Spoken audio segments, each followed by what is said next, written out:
मेरा कृष्ण आ गया, आहा मेरे मुरलीधर आ गए। एक बात बताओ, तुम्हारे घर जब कन्हैया आए तो खुशी होगी कि नहीं होगी? जिस परिस्थिति में होगे दौड़ पड़ोगे तुम। जब हम कलियुगी मानव के लिए इतना दौड़ जाते हैं तो भगवान को तो कितना दौड़ोगे, रोम रोम दौड़ेगा, दौड़ पड़ोगे। विदुरानी भीगे कपड़े पहने करके दौड़ पड़ी, कपड़े बदलना भी भूल गई। आइए आइए आइए गिरधर, आइए गोपाल, आइए कन्हैया, बैठिएगा ना। बीच आंगन में लकड़ी का पाटा डाल दिया, वो भी कैसा उल्टा, भूल ही गई। बोले थोड़ा उठिए, थोड़ा उठिए, अंदर आइए, नहीं नहीं नहीं थोड़ा इधर आइए, नहीं नहीं नहीं थोड़ा और उठिए। कन्हैया पूरी कुटिया में भगवान को नचा दिया उसने। कन्हैया ने पेट पर हाथ रखा, बोले सुनो काकी जी,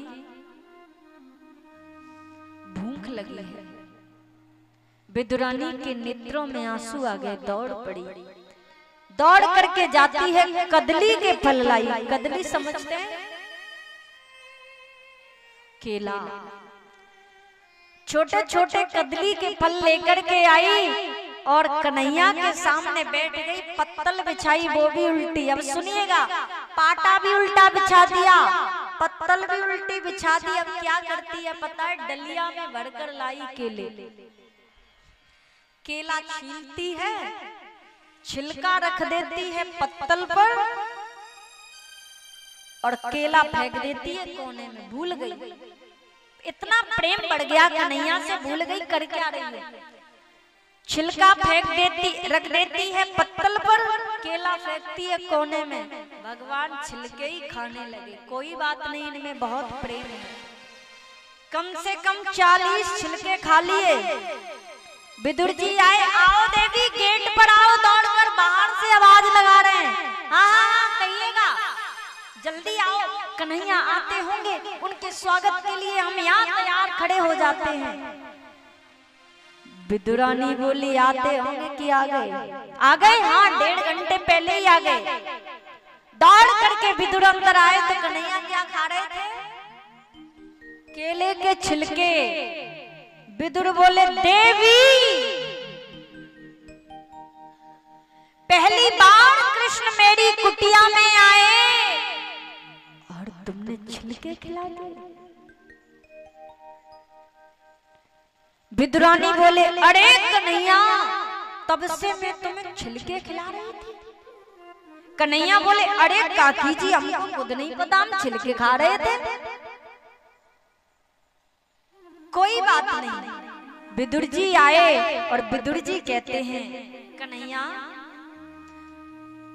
मैं आपके लिए गोपों की बजरिया से माखन और खोबे के लड्डू बनवा करके लाया हूँ। कन्हैया थोड़ा मुख खोलो ना। कन्हैया ने मुख खोला और आधा लड्डू खिला दिया, माखन खिला दिया। विदुर जी बोले कैसा लगा? कन्हैया बोले एक बात कहूं, ध्यान से सुनना, जितना स्वाद उन केले के छिलकों में था उतना स्वाद इन लड्डुओं में नहीं है। कहने का तात्पर्य, जितने प्रेम से विदुरानी ने मुझे केले के छिलके खिलाए, उतने प्रेम से ये लड्डू बनाने वाले ने ये लड्डू नहीं बनाए।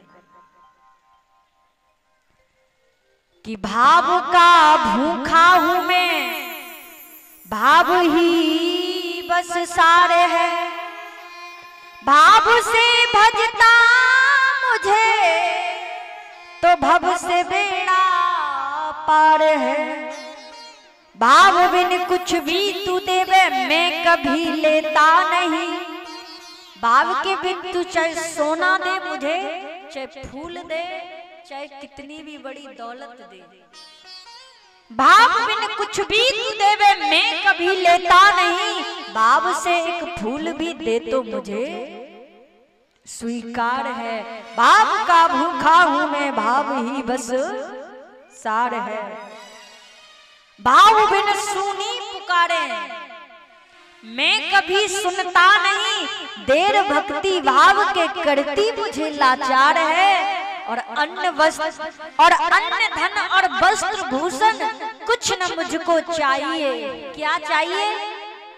आप हो जाओ मेरे, बस यही मेरा सत्कार है।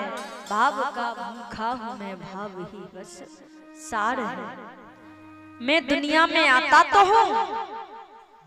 कभी कभी लोग प्रश्न करते हैं कि भगवान रावण को मारने आए, कि भगवान कंस को मारने आए, तो भगवान स्वयं यहाँ पर कहते हैं मैं इसलिए नहीं आता। क्यों आता हूँ? मैं संतों और भक्तों के लिए आ जाता हूँ। और जब आता हूँ संतों और भक्तों को, तो सोचता हूँ जगह जगह मकली के जाड़े लगे हैं, उनको साफ करता चलता।